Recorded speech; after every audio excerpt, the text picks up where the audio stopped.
نور الدین کے زنگی کے دربار میں سپہ سالار تھے جب اس کے چچا کس کے صلاح الدین ایوبی کے چچا کو مصر کی مہم پر بھیجا گیا۔ مہم کس کو کہتے ہیں؟ بڑا کام۔ اس کا معنی کیا ہے؟ بڑا کام۔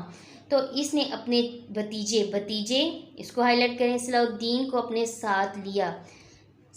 ساتھ کو ہائی لائٹ کریں، یعنی جب صلاح الدین کے چچا جو ہیں وہ مصر کی مہم کے لیے گئے تو وہ صلاح الدین بھی ان کے ساتھ گئے، یعنی اپنے چچا کے ساتھ گئے۔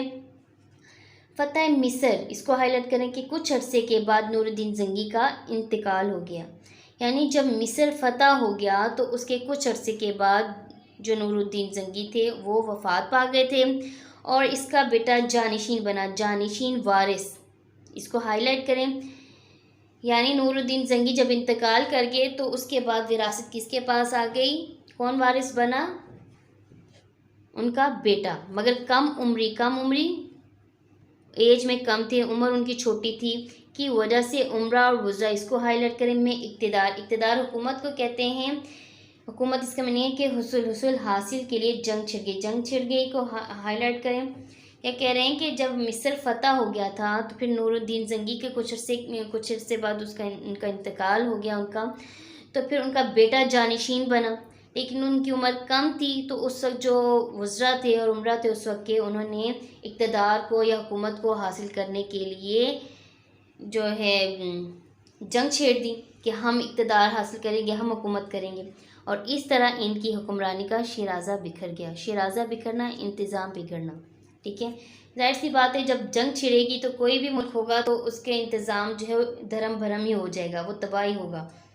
اور آخرکار سلطان صلاح الدین نے 567 ہجری میں مخالفین کو شکست دے کر، شکست کو ہائی لائٹ کریں، 567 کو بھی ہائی لائٹ کریں، دے کر مصر میں ایوبی کو ہائی لائٹ کریں، حکومت کی بنیاد رکھی، بنیاد کو ہائی لائٹ کریں۔ جب جنگ چھڑ گئی تو صلاح الدین نے 567 میں ان مخالفین کو شکست دی اور وہاں پر اپنی حکومت کی بنیاد رکھی، ٹھیک ہے۔ صلاح الدین ایک بہادر جنگجو اور سپہ سالار کو ہائی لائٹ کرے۔ جنگجو کس کو کہتے ہیں؟ جنگ لڑنے والا کے ساتھ ساتھ ایک انصاف پسند کو ہائی لائٹ کریں، نمبر 1 کریں۔ اعلیٰ منظم، نمبر 2 ہائی لائٹ کریں، اور رحم دل اس کو بھی ہائی لائٹ کریں، اور 3 لکھیں، انسان تھے۔ یہ ان کی صفات بتا رہے ہیں صلاح الدین ایوبی کی کہ وہ ایک بہادر جنگجو اور سپہ سالار تو تھے ہی، لیکن اس کے ساتھ ساتھ ایک انصاف پسند حکمران تھے، اعلیٰ منظم، ٹھیک ہے، منظم بھی تھے، یعنی وہ کوئی بھی کام ہے وہ ترتیب سے کرتے تھے، انہیں ہر کام میں مہارت حاصل تھی، وہ ہر کام کو اچھے طریقے سے کرتے تھے، اور رحم دل انسان تھے۔ تو بیٹا ہم نے پہلے پیرے میں کیا پڑھا ہے؟ پہلے پیرے میں ہم نے صلاح الدین ایوبی کی ڈیٹ آف برتھ پڑھی کہ جو عراق کے شہر تقریب میں 1138 میں پیدا ہوئے تھے۔ ان کے والد کا نام نجم الدین ایوب تھا جو قلعہ تقریب کے حاکم تھے۔ صلاح الدین ایوبی نے ابتدائی تعلیم دمشق سے حاصل کی تھی، اور ان کی جو مجاہدانہ زندگی کا آغاز تھا وہ نور الدین زنگی کے دربار سے ہوا تھا، اور صلاح الدین ایوبی کے چچا جو ہیں وہ نور الدین زنگی کے دربار میں سپہ سالار تھے۔ جب ان کے چچا صلاح الدین ایوبی کے چچا مصر کی مہم پر گئے تو صلاح الدین ایوبی بھی ان کے ساتھ گئے۔ جب مصر فتح ہو گیا تو کچھ عرصے کے بعد نور الدین زنگی کا انتقال ہو گیا اور پھر ان کا بیٹا جانشین بنا، لیکن ان کی عمر کم تھی، اس لیے جو اس وقت کے وزراء تھے انہوں نے جنگ چھیڑ دی، کس لیے کہ ہم نے اقتدار حاصل کرنے ہیں، ہم اس پر حکومت کریں گے، لیکن اور پھر اس جنگ میں حکومت کا جو ہے شیرازہ بکھر گیا، جو ملک تھا اس کا نظام جو ہے سارا دھرم بھرم ہو گیا۔ پھر صلاح الدین ایوبی نے جو ہے مخالفین کو شکست دی اور اپنی حکومت کی بنیاد رکھی، اور صلاح الدین ایوبی ایک بہادر جنگجو تو تھے ہی اور سپہ سالار، لیکن اس کے ساتھ ساتھ وہ ایک انصاف پسند حکمران بھی تھے، اعلیٰ منظم اور ایک رحم دل انسان بھی تھے۔ یہ ہم نے پہلا پیرا پڑھا، اب ہم دوسرے پیرے کی طرف آتے ہیں۔ جی تو سیکنڈ پیرے کا آغاز کریں، نمبرنگ لکھیں، پیراگراف نمبر 2۔ سلطان میں اچھے مسلمان کی سبھی خوبیاں موجود تھیں۔ یہاں پہ سلطان صلاح الدین ایوبی کی خوبیاں بیان کر رہے ہیں، کہہ رہے ہیں کہ ایک مسلمان کے اندر جو خوبیاں ہونی چاہیے وہ ساری کی ساری آپ کے اندر موجود تھیں۔ آپ نماز کو ہائی لائٹ کریں کہ فرضیت اور اہمیت سے اس قدر واقف تھے، واقف آگاہ کہ کبھی کوئی نماز فوت کو ہائی لائٹ کریں ہوئی نہ قضا کو ہائی لائٹ کریں کی۔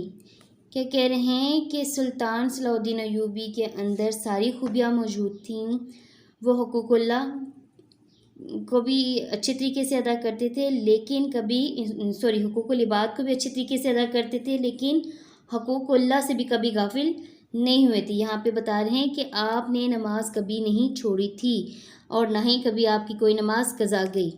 ان کے ساتھ کو ہائی لائٹ کریں، ہمیشہ ایک امام کو ہائی لائٹ کریں موجود ہوتے تھے، اور اگر کوئی امام کو ہائی لائٹ کریں نہ ہو تو کسی عالم دین کو ہائی لائٹ کریں کہ پیچھے نماز ادا کر لیتے تھے۔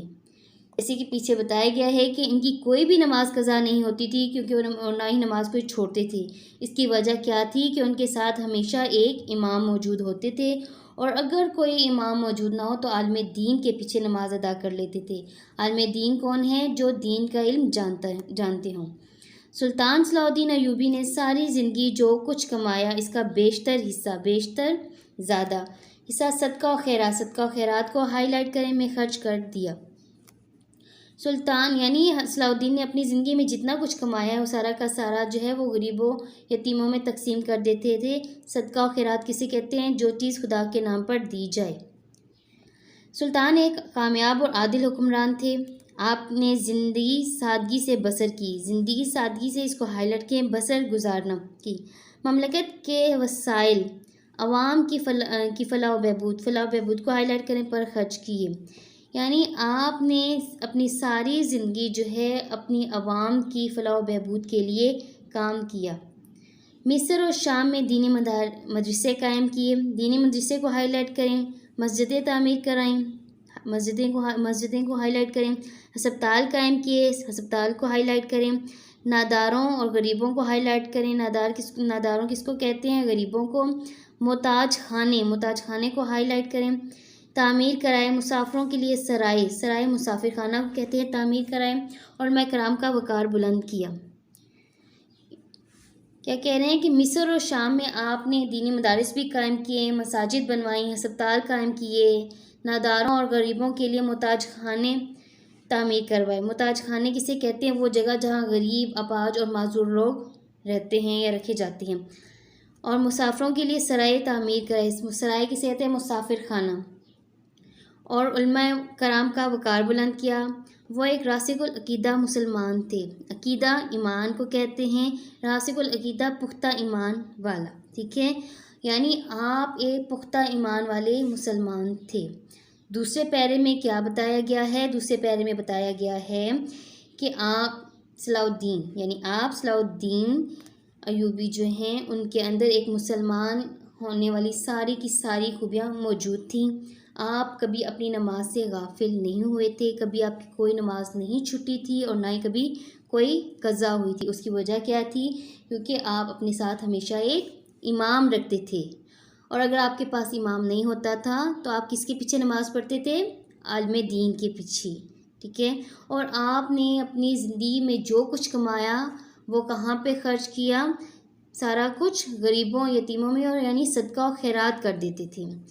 آپ نے دینی مدارس قائم کیے، ٹھیک ہے؟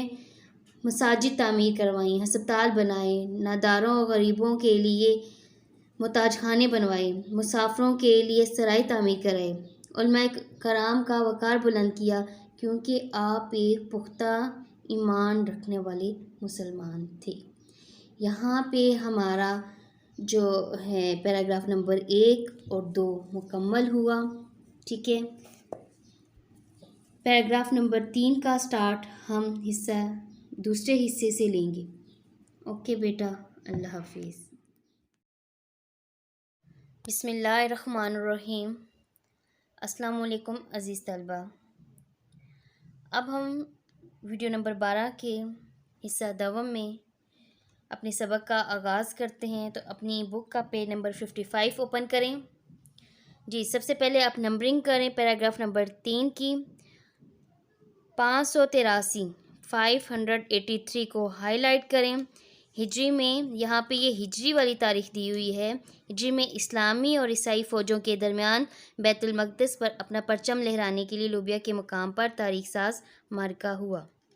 کیا بتا رہے ہیں کہ 583 ہجری میں، یہ ہجری کے اکارڈنگ جو ہے آپ کو تاریخ بتائی ہوئی ہے کہ مسلمانوں اور عیسائیوں دونوں کی فوج کے درمیان بیت المقدس پر اپنا پرچم لہرانے کی ایک اچھی خاصی جو تاریخ ساز جنگ ہوئی تھی.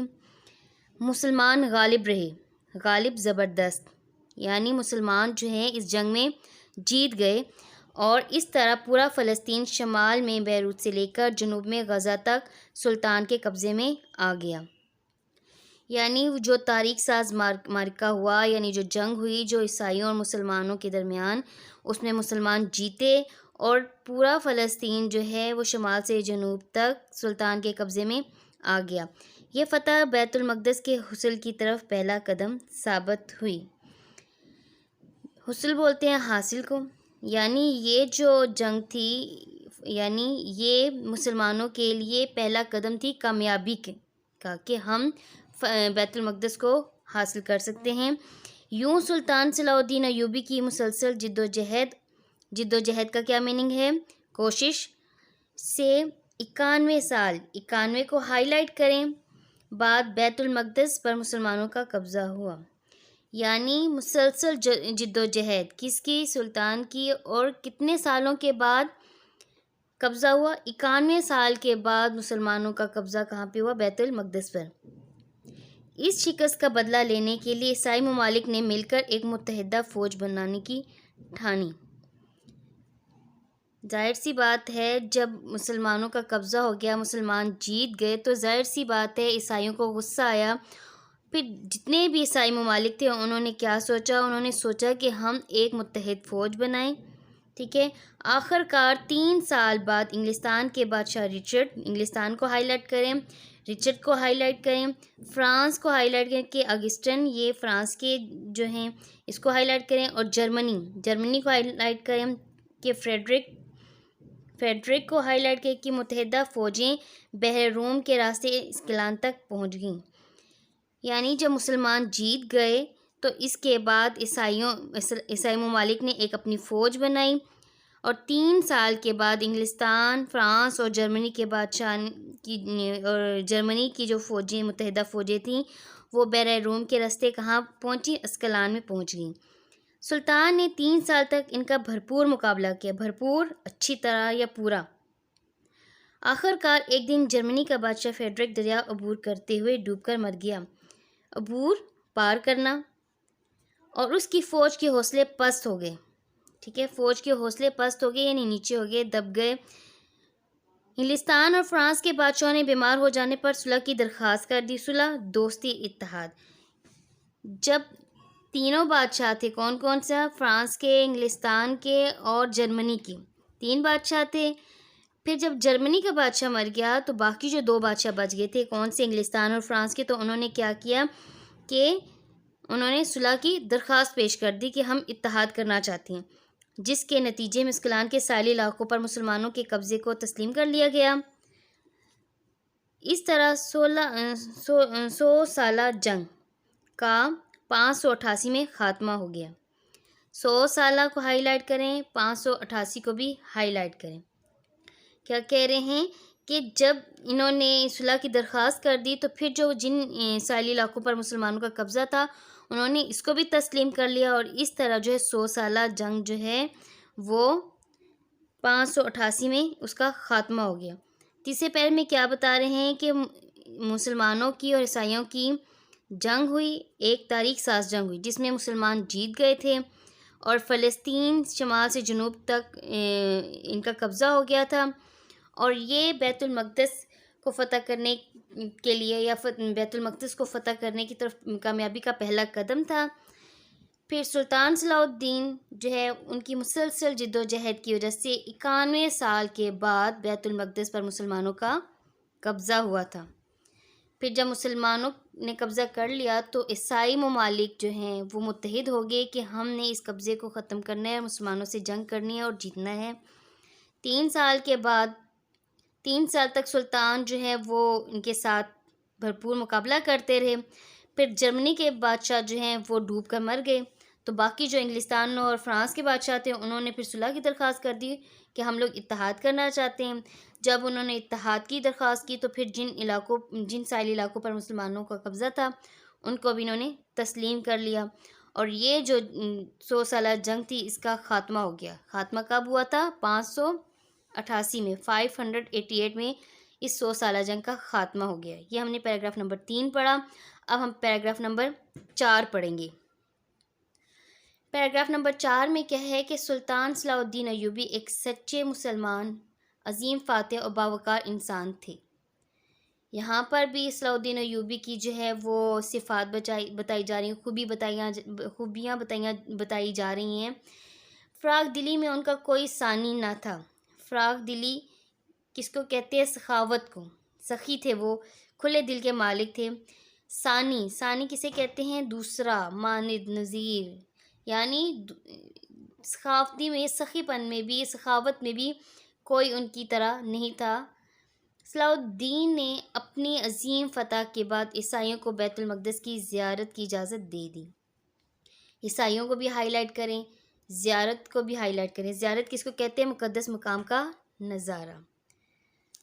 سخاوت کے لحاظ سے آپ کو بتایا کہ وہ ان کا کوئی بھی ثانی نہیں تھا، اور اس کے بعد کہہ رہے ہیں کہ عظیم فتح حاصل ہونے کے بعد انہوں نے عیسائیوں کو بھی جو ہے پرمیشن دے دی تھی، اجازت دے دی تھی کہ وہ بھی بیت المقدس کی زیارت کر سکتے ہیں، اس کو دیکھ سکتے ہیں۔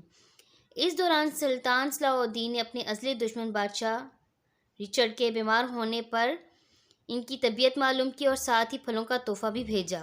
اصلی دشمن کو ہائی لائٹ کریں، رچرڈ کو بھی ہائی لائٹ کریں، یعنی یہ ان کے شروع کے ہی ابتدائی دشمن تھے۔ کون؟ رچرڈ۔ اور رچرڈ کس کے بادشاہ تھے؟ انگلستان کے۔ یہ انگلستان کے بادشاہ تھے جو ان کے ابتدائی دشمن تھے۔ وہ جب بیمار ہوئے تو صلاح الدین ایوبی نے کیا کیا؟ ان کی خیریت دریافت کی اور ان کی طرف پھلوں کا تحفہ بھی بھیجا۔ وہ سلطان کی اس اعلیٰ ظرفی کو دیکھ کر دھنگ رہ گئے۔ اعلیٰ ظرفی کو ہائی لائٹ کریں۔ اعلیٰ ظرفی کس کو کہتے ہیں؟ بلند حوصلگی، اور دھنگ رہ گئے، حیران رہ گئے کہ سلطان جو ہیں انہوں نے اس قسم کا مظاہرہ کیا کہ وہ اتنے حوصلے والے ہیں کہ وہ میرے دشمن ہیں۔ کون؟ رچرڈ نے یہ سوچا کہ وہ میرے دشمن ہیں، میں ان کا برا سوچتا رہوں، لیکن ان کی اعلیٰ ظرفی یہ ہے کہ انہوں نے میری طبیعت کا معلوم کیا اور میری طرف پھلوں کا تحفہ بھی بھیجا، اس لیے وہ حیران تھے۔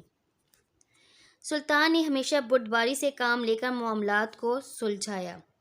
بردباری کو ہائی لائٹ کریں۔ بردباری کس کو کہتے ہیں؟ تحمل کو، صبر کو، برداشت کو، یعنی سلطان صاحب کے پاس جو بھی مسائل آتے تھے، جو بھی معاملات آتے تھے، وہ ان کو صبر اور تحمل اور برداشت کے ساتھ ان کو سلجھاتے تھے۔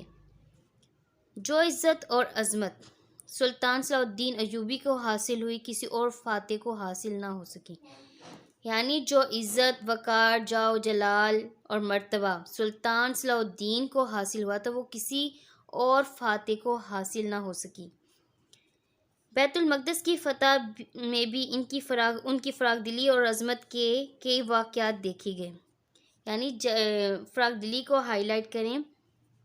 کہہ رہے ہیں کہ جب بیت المقدس کو فتح کیا گیا تھا تو اس وقت بھی ان کی سخاوت اور ان کی عزت اور جاہ و جلال کے واقعات دیکھنے میں آئے تھے۔ سلطان نے بیت المقدس اور عالم اسلام کا تحفظ کر کے مسلمانوں کے کھوئے ہوئے وقار اور عظمت کو دوبارہ بحال کیا۔ وقار اور عظمت کو ہائی لائٹ کریں، بحال کو ہائی لائٹ کریں، جس کے لیے امت مسلمہ انہیں ہمیشہ یاد رکھے گی۔ کیا کہہ رہے ہیں؟ جب بیت المقدس جو ہے فتح ہوا، بیت المقدس کو فتح کر کے انہوں نے جو عالم اسلام کا تحفظ ہے، یعنی تمام مسلمان جو تھے ان کو تحفظ دیا اور ان کی جو کھوئی ہوئی عزت اور وقار تھا اس کو دوبارہ سے بحال کیا۔ بحال میں نہیں، برقرار رکھنا، قائم کرنا، ٹھیک ہے۔ اور یہ اس کے لیے امت مسلمہ جو ہیں، یعنی تمام دنیا کے جو مسلمان ہیں وہ ہمیشہ یاد رکھیں گے۔ پیراگراف نمبر 4 میں ہم نے کیا پڑھا ہے؟ پیراگراف نمبر 4 میں صلاح الدین ایوبی کے بارے میں بتا رہے ہیں کہ وہ ایک عظیم فاتح تھے اور باوقار انسان تھے۔ سخاوت میں ان کا کوئی بھی ثانی نہیں تھا، کوئی بھی ان کی طرح کا نہیں تھا۔ بیت المقدس جب انہوں نے فتح کر لیا تو اس کے بعد دیکھیں انہوں نے عیسائیوں کو بھی اجازت دے دی کہ وہ بھی بیت المقدس آ کر اس کی زیارت کر سکتے ہیں۔ پھر سب سے بڑے ان کے جو ہے دیکھیں آپ، وہ بتا رہے ہیں کہ انہوں نے اپنے دشمن کے ساتھ بھی، رچرڈ جو ہے ان کا دشمن تھا جس نے ان کے ساتھ برا کیا، وہ جب بیمار ہوا تو اس کی طبیعت کا بھی پوچھا اور اس کی طرف پھلوں کا تحفہ بھی بھیجا، اور وہ یہ دیکھ کر حیران رہ گیا کہ صلاح الدین ایوبی نے جو ہے میں نے اس کے ساتھ کیسا سلوک کیا تو انہوں نے میرے سے کیسا برتاؤ کیا۔ سلطان جو ہے ہر کام اور ہر معاملے کو تحمل مزاجی سے کرتے تھے، اور جو عزت اور مرتبہ ان کو ملا تھا وہ کسی اور فاتح کو نہیں ملا تھا۔ اور بیت المقدس کو فتح کرنے کے بعد اسلام کے تحفظ اور مسلمانوں کا جو کھویا ہوا وقار تھا وہ دوبارہ بحال کیا انہوں نے، جس کے لیے تمام امت مسلمہ جو ہے ان کو ہمیشہ یاد رکھے گی۔ یہ پیراگراف نمبر 4 پڑھا ہم نے، اب ہم پیراگراف نمبر 5 پڑھیں گے۔ پیراگراف نمبر 5 میں نمبرنگ کریں 5 کی۔ سلطان صلاح الدین ایوبی نے اپنی ساری زندگی دوسروں کی مدد کے لیے وقف کر رکھی تھی۔ ٹھیک ہے، کیا کہہ رہے ہیں کہ سلطان نے اپنی ساری زندگی دوسروں کے لیے وقف کس کو کہتے ہیں؟ وہ چیز جو اللہ کے نام پر دی جائے، یعنی جس کا کوئی مالک نہ ہو۔ ٹھیک ہے، وہ ہر پیر اور جمعرات کو ایک اجلاس انعقاد پیر اور جمعرات کو ہائی لائٹ کریں، جس میں قانون دان کو ہائی لائٹ کریں، قاضی صاحبان کو ہائی لائٹ کریں، اور عالم دین کو ہائی لائٹ کریں بھی شریک ہوتے تھے۔ کیا بتا رہے ہیں کہ انہوں نے ہفتے میں 2 دن مخصوص کر رکھے تھے جس میں وہ اجلاس بلاتے تھے۔ اجلاس کس کو کہتے ہیں؟ دربار یا جلسہ، ٹھیک ہے نا، بلاتے تھے، جس میں قانون دان جو قانون کو جانتے ہیں، قاضی صاحبان قاضی کہتے ہیں جسے آج کل آپ کہتے ہیں جج۔ قاضی وہ ہوتا ہے جو شرع کی روح سے جو ہے فیصلے کرتا ہے، یعنی اسلام کے حوالے سے، اسلام کو مد نظر رکھ کر جو اسلام ہمیں اجازت دے رہا ہے اس کے مطابق فیصلے کرتے تھے۔ اور عالم دین جو دین کا علم رکھتے تھے، یہ صاحبان اس اجلاس میں شریک ہوتے تھے کہ عوام کی فریاد سن کر ان کو فوری انصاف دیا جائے۔ فریاد زیادتی کی سزا، یعنی عوام کی فریاد سنتے تھے، ان کے مسائل سنتے تھے اور فوری ان کو انصاف مہیا کر دیتے تھے۔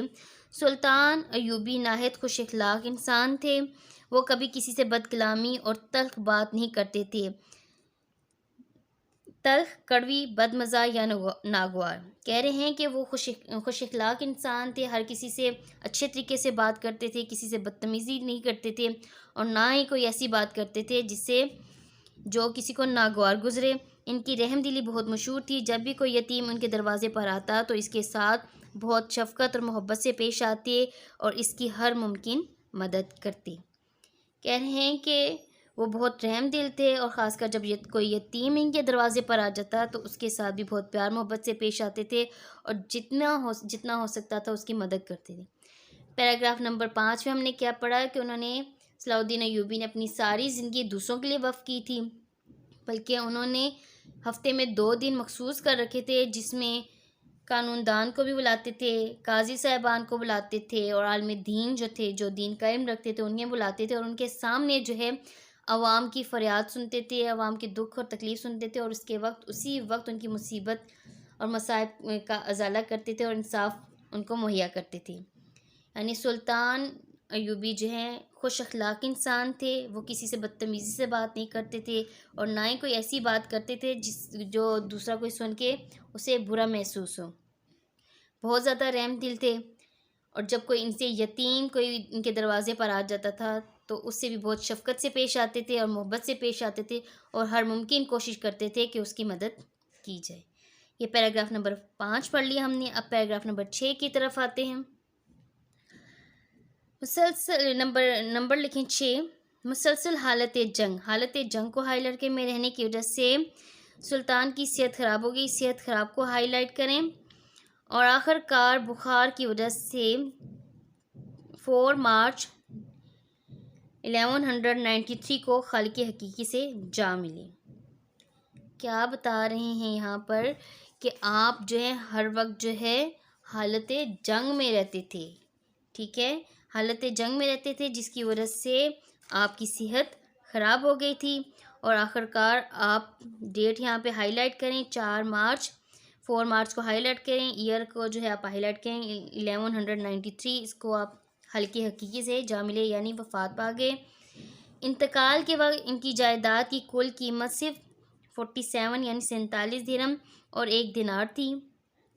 یعنی جب آپ کا انتقال ہوا، آپ ان کی وفات ہوئی، تو آپ کے پاس آپ نے جو چیز اپنی چھوڑی پیچھے وہ کتنی تھی؟ صرف 47 درہم اور 1 دینار تھی، کیونکہ آپ نے پیچھے پڑھا ہے کہ وہ اپنی زندگی میں انہوں نے جو کچھ بھی کمایا اس کا بیشتر حصہ صدقہ و خیرات کر دیتے تھے۔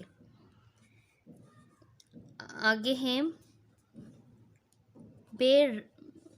بے رغبتی کا منہ، یہ جو دنیا سے بے رغبتی کا منہ بولتا ثبوت ہے، یعنی دنیا سے انہیں کوئی لگاؤ نہیں تھا، ٹھیک ہے، دنیا سے انہیں کوئی محبت نہیں تھی، یہ جو ہے منہ بولتا ثبوت ہے۔ کیا کہ جب ان فوت ہوئے تو صرف آپ کے پاس 47 درہم اور 1 دینار تھا۔ اسلامی فتوحات میننگ ہے اس کا کامیابیاں، اور انسان دوستی کی وجہ سے سلطان صلاح الدین ایوبی کا نام ہمیشہ زندہ رہے گا۔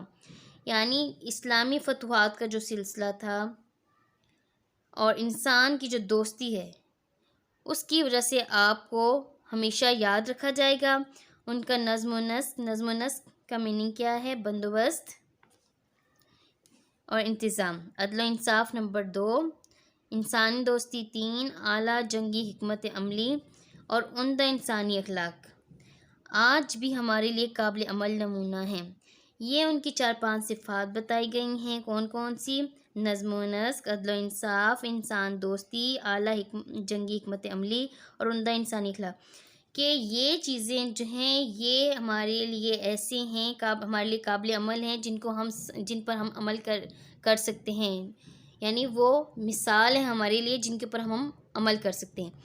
پیراگراف نمبر 6 میں کیا بتا رہے ہیں کہ مسلسل حالت جنگ میں رہنے کی وجہ سے آپ بیمار ہو گئے تھے، اور اس کے بعد آپ کا انتقال ہوا، اور جب آپ کا انتقال ہوا تو آپ نے جائیداد میں صرف 47 درہم اور 1 دینار چھوڑی تھی، اور دنیا سے آپ کو کوئی بھی لگاؤ نہیں تھا، اور آپ کو اسلامی فتوحات اور انسانی دوستی کی وجہ سے جو ہے ہمیشہ آپ کا نام زندہ رہے گا، اور ان کی جو خصوصیات ہیں، ان کی جو خوبیاں ہیں وہ ہمارے لیے قابل عمل نمونہ ہے۔